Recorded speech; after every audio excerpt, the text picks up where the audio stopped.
What up, everybody? Stan Smith from Iron Sharp K9, and we are here with a crazy dog owner. No, I'm just kidding. We're here with a Dobie owner, and we're going to be talking about the Doberman Pinscher.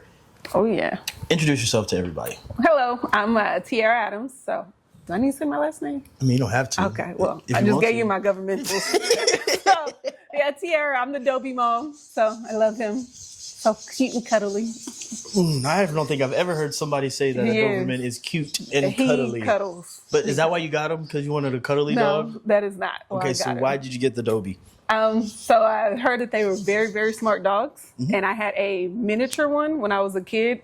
And I actually trained her to bite my uncle. And she did. And so I was like, if that little dog can do this, I'm sure a Dobie could do so much more. So that's why I got him. So I could train him to protect and bite. Well, there you go. That is a good reason. And they are very intimidating looking dogs. Yeah. And so what do you think, if somebody is thinking about getting a Doberman, what do they need to know? Just start off there. I would say their temperament. Which is weird. It is very weird. So he can be very dominant, but he can be also very soft and mild. So like you can spook him easily, which is a big dog. You wouldn't think that, but yes, they have both ends of the spectrum. Very soft, but also very alert and attentive. It's crazy at home. He's been doing it for like probably 3 or 4 months. He just goes around the house and checks the windows. So that protective and that drive is already starting to come out of him. And he was only, 6 or 7 months old at the time. And how old is he now? He is 10 months. He'll be 11 months at the end of this month. Nice. Yeah. And you have another dog. I do. And what is the difference between those two? Yeah, so my boxer, even when he was his age, they were just more high-strung, high energy. I want to say the common sense of them is not always there.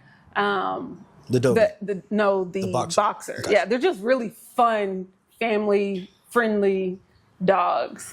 They still have a little bit of protective in them, but it's more so like from a distance. If you close that distance, they normally kind of bow down and be like, okay, let's play. So.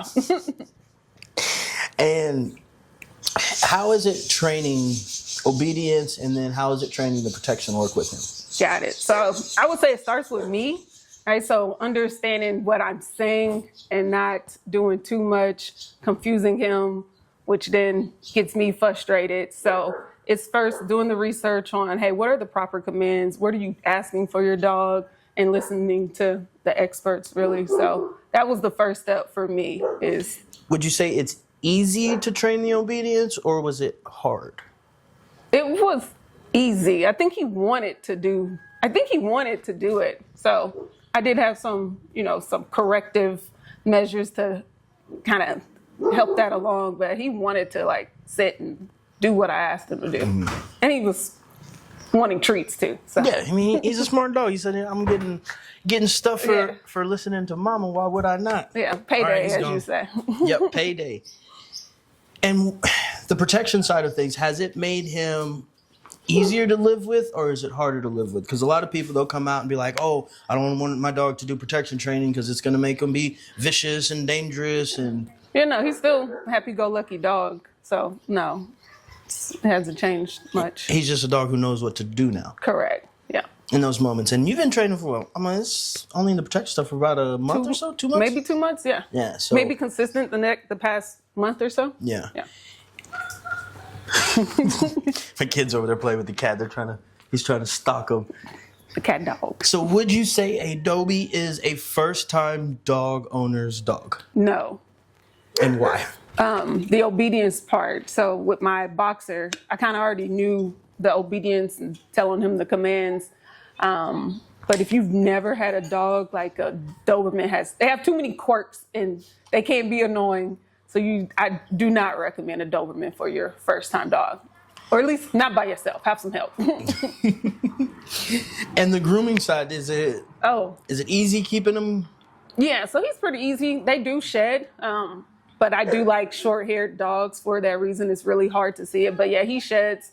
I use a different shampoo. I shampoo him every week. Their nails are a little weird, they're thick and black. But yeah, they're pretty easy, low maintenance. The ears was probably the hardest part. When you had to post them. Yes. And how long did that take? That took, I think, again, I think I did the right research and I did it right. So he was probably fully posted by December, and he got him cropped in September. So from about 3 September, months? yeah, December. But you have to be consistent. Yeah. Yeah. And that's one thing I'm like, man, do I really want to do that? What method did you use? I've seen people use popsicle sticks. I've seen people use tampons. I've seen people use little foam things. Yeah, What did you do? I wasn't using tampons. That just felt weird to me. Popsicle sticks didn't seem sturdy enough. So I actually used the foam that you put around your pipes outside. Okay. And so it's kind of like the baccarat method. I just didn't use a baccarat. So I made my own post with that foam to kind of custom fit his ear. And then I used 3 different types of tape to wrap him. I never used a bridge or anything like that. That's one of my next questions. Yeah. So you didn't ever... No. And then what kind of crop did you get? He got a medium crop. And then that's not like the show crop is the really long That's one. the tall one, and that could take even longer to get him to stand in. I've just read that so many people have problems with the tips. His tips kind of curl in a little bit, but the doctor that helped me with the crop, he literally said you're splitting frog hairs if you worry about that little curve at the top. So it looks kind of cool now. He's growing up into himself. Yeah, he grew into him. We called him Batman for a while. Well, we're going to start talking about more of the breeds and that come out here and start sharing the information with you guys. Is there anything else these people need to know about Dobies? I would say just be patient with them. They're very good family dogs. Sometimes I get nervous around kids, and he just turns into a teddy bear, even around kids. He knows people. He can be gentle or he can be rough. So you can get both ends of the spectrum with these dogs.